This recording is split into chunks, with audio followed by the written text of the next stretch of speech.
and and somebody someone I was talking with really gave it this analogy, and had this kind of question, which I thought was relevant, and very relatable, when it comes to talking about the pendulum. So, I talked before about how, the pandemic really kind of triggered, my own sense of anxiety, loneliness, those kinds of things, and always having that security right before the pendulum, before the pandemic, just kind of knowing what's going to happen and whatever, and being assured of things, and so when the pandemic hit, it was very traumatizing for myself as well as other people, because, obviously lots of things changed. And it also, really uh, made my own anxiety quite more present, and more self-aware of it too, unfortunately, and fortunately at the same time, right? So something happened last week to me, that kind of relates to this swing, that I talk about with the pendulum, in that, I was expecting something to happen. I was reassured by a few parties that this was going to happen. And then I had planned a bunch of things based on this reassurance. Yeah, I was supposed to get some money. So I'm just going to kind of give the context of this. I was supposed to get some money on a certain day, and was expecting it. I was assured that it was going to happen. And when it didn't come, it really threw my sense of anxiety out the window. Um, and so it caused me, it kind of triggered that flight fight syndrome, which is very common in stress. The sense of security was threatened. I was expecting this money and it didn't come. And I had other things that were dependent upon it as well. So it wasn't just, for myself, it was also promises that I made to other people, or things that I had expected to do for other people. And so what happened is that I found myself so mind focused on this particular incident. Like, I became mentally obsessed with this, like, why did this happen? And, I was told one thing and something else happened, and my mind just kind of, went out of control. And this is kind of what happens with the pendulum, right? And so it really swung into this, where my mind started taking over, my anxiety started to take over. And and it caused me to recognize that I did not do the things, like some of the things that I wanted to do. There was a couple activities that I wanted to get done. Part of it was being productive, part of it was for my own health. And because of this one incident, I halted pretty much everything else, because of how stressful I was experiencing and what I was experiencing in my body, that it was almost like I froze. Um, and so what ended up happening is that, I reached out to somebody and I said, okay, this is what I'm doing. I'm procrastinating, and I'm eating. And what is this? I don't understand. And so it really kind of opened up this awareness for me about how a lot of us go through this, when we're under a stress response, when things don't work out the way we anticipate, are told, expect, want, need, desire, whenever we feel threatened, right? That in order to kind of get that kind of stillness back, we may do things that distract us from that momentary sense of anxiety, or things not being in our control.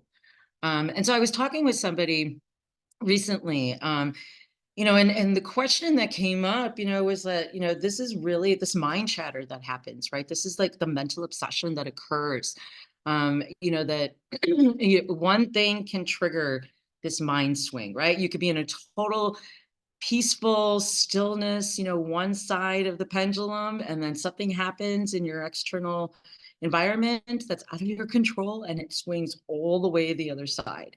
And that's exactly what happened. And so sometimes, it's easier, like when, the analogy that came up, two analogies came up that really I thought were relevant to this. One was that, the mental ability that we have to tame our mind, right, is something that takes a lot of work. And so rather than react to things, which is what I did in the moment, I was reacting because I felt threatened.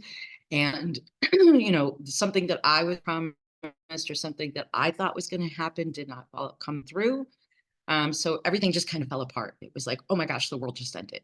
Very much an anxiety thing, very much a catastrophizing uh, mindset.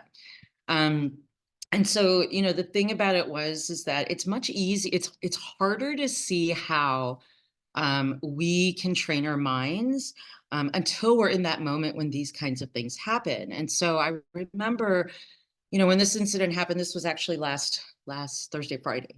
And so Friday it got taken care of, but rather than have like um, faith that things would work out and there are ways that logically it would just kind of happen, my fear kind of took over, right? So it went from one side to the other.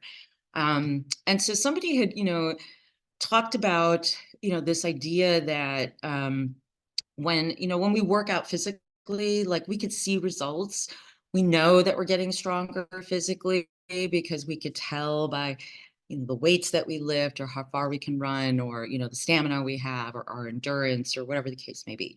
But mentally, it's very much of a different thing. And so, two things that I had suggested, and also just from my own experience too, was that how we emotionally regulate something lets us know how much more of a control of our mind chatter we have. So, on the one end of the spectrum of the pendulum, you have this ego mind set, right? It takes over and it pretty much dictates to you, which is what happened to me in the moment. Oh my gosh, this is horrible. What am I going to do? How dare these people say, do this and then say this and do that and all this kind of stuff, right? So the mind chatter just keeps going, keeps going. And, sometimes we just need to pause from that. And this is part of how we know that mentally we're starting to tame that, in some approaches and some philosophies and some religions and some cultures, they call it the mind monkey, right? The mind chatter, the untamed mind. It's like a wild horse running. And so it just keeps talking and keeps talking. And so the mind needs a job to do. And so we just kind of, what we end up doing is we listen to it so much that we fall into its seductiveness. And in the beginning, when this happened, that's exactly what happened to me because I was not expecting this. And so it completely kind of threw me off. And after I had paused for a bit and I found myself procrastinating and waiting, to take control, to do something different, something that would help me feel more of a sense of security and control over the situation. I noticed that I was able to tame some of that mindset again. So one thing that had come up is, how do we know like when we're getting better at regulating our mind, being able to tame the anxiety that happens or depression thoughts. Depressive thoughts are the same way. They can definitely spiral out of control too, and can, really tail swing people. So looking at, kind of how we regulate those emotions, when we notice, like when I noticed that this was happening, and I was like, okay, my gosh, I'm procrastinating and I'm eating food. This is what I'm doing right now. This is crazy. This is not sane, kind of a thing. And that was my reaction in the moment. But as soon as I was able to recognize what I was doing in order to take control of what my mind was doing, it was like, okay, you know what? Let Yeah. me take a So, step Dr. back. Serena, I Let me think regulate this anxiety. we Yeah. have a guest on Facebook. Her name is Erica Smiddy Queen, and the note is, Okay. can you talk to her through this Facebook platform? So she's watching you on Facebook. Uh, Okay. so do you have a message or something for her to say? Oh, Erica Smiddy I Queen is the name of the Yeah, guest. Erica, hi. I know that you're on, and so I wasn't sure how we can actually communicate with Mhm. people when they're live on Facebook. I think that was Mhm. something we'll need to look into. But I don't know if she can message on Facebook or if it's able to see or how that We'll send her the transmits. message, Dr. Serena. We'll send her the message right now that Okay, we've heard you, and if she has any questions, you can answer. great. That sounds great. Okay, yes. So here's the the one piece, is being able to regulate that mind chatter. That was one piece of it. And then, just looking at how we show up in relationships with other people, I think is the other way that we kind of look, the way that I also figured out how I am taming my mind chatter. So in the event, where I had to do a little extra work in order to get this situation resolved, I wasn't taking it out on other people. I wasn't like getting mad at the person and being like, what the, blah, blah, blah, and how dare you, and blah, blah, blah. It was kind of like, okay, yeah, this is what happened. And, here I am. And, I'm just glad that, the situation got resolved and we just move forward. So that's, I think, part of this pendulum piece is, recognizing that when we're in stillness, when our mind is kind of tamed, and we're the ones in control of that, right? How we react to it, how we respond to the mind chatter. That, when we become dysregulated, when we get out of control, so to speak, that oftentimes gives us some information about, this pendulum that's swinging back and forth and back and forth. So there's a note from Judy Oliverio. Procrastination is fear and eating is comfort. Been there, done that. Been there, yes. and and that's exactly what happens when it comes to anxiety too. It's like you need comfort, you want some sort of control and some sort of semblance of comfort. So yes, and procrastination is about fear too. So we talked a little bit about that. So thank you. Thank you, Judy. Thank you, Erica. One more But so question the came idea, in anonymously. So you oh mentioned yes, that the situation which came to you was, suddenly being fearful and things were not working out the way you had wanted it, and so the panic or the anxiety. cascading effect was there. So is it that in general we become too comfortable with our settings, and anything which is kind of breaking our path, brings us into turmoil? Ooh, that's a great question. That's definitely a loaded one too. So I think part of it depends on the person. I think, the more that we are, like because with this particular situation, I'm going to use my own experience in this particular example, is that, I had been anticipating this for weeks, and then to get reassurance that it was going to happen. And, we tend to put a lot more into it when we have expectations about things that are going to happen. And so, when things don't happen the way that we are either told they will happen or anticipated or expected, yeah, it can definitely throw us off. And it can, just be like a wrench, and how we respond to that is really going to make a difference. So the question, what are some ways to Yes, release some of another this question from stress? some of the audience is, what are the ways to release stress? This is coming from Jyoti. Yeah. So hi, Jyoti. Thank you for the question. That's a great question. I'm not sure like in what respect you're talking about stress. But in relation to the example that I gave and just kind of like the experience I shared, one of the things that helped was awareness. I think we tend not to be very mindful of things that are happening. We're not very conscientious or conscious of things that are going on with us. And so we can definitely repeat patterns, right? I know for me, this was like eye opener. It was like, oh, this is when I procrastinate.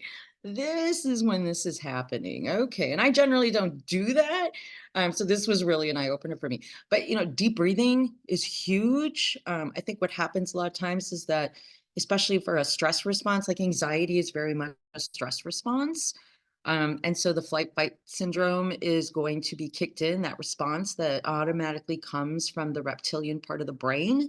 And so it automatically just kicks in. There's no thinking involved in it, right? And so it's either going to fight or it's going to run, or it's going to freeze. One of the three. So procrastination might be a freeze response, for example. Um, but I think like deep breathing, getting some oxygen into the brain so that it can be cascaded with oxygen and not feel deprived. I think that's very important. Sometimes just having somebody present where you could talk about what's going on. Like I was lucky in this example, I was able to message somebody and be like, hey, this is what's happening and this is what I'm noticing I'm doing. Let's talk about this, and so we ended up talking about it a few days later, but I was able to know that these are things that I need to be mindful about. So deep breathing, I think any kind of physical activity can be helpful. I know for myself, that's something that I've also started doing, is just being more present physically, like starting to walk more, or when things are getting a little stressed out, I will take a walk, or maybe I'll do some yoga stretches, or do some deep breathing, or listen to some meditation music. I mean, everyone's going to be a little different in terms of what kinds of ways will alleviate their stress, or at least kind of what's the word I'm looking for? Switch it up for them. So sometimes it could be more trial and error too, just kind of trying new things. In the moment, it's sometimes hard to do it, but I think having an accountability partner can be helpful, like someone that maybe you want to work with.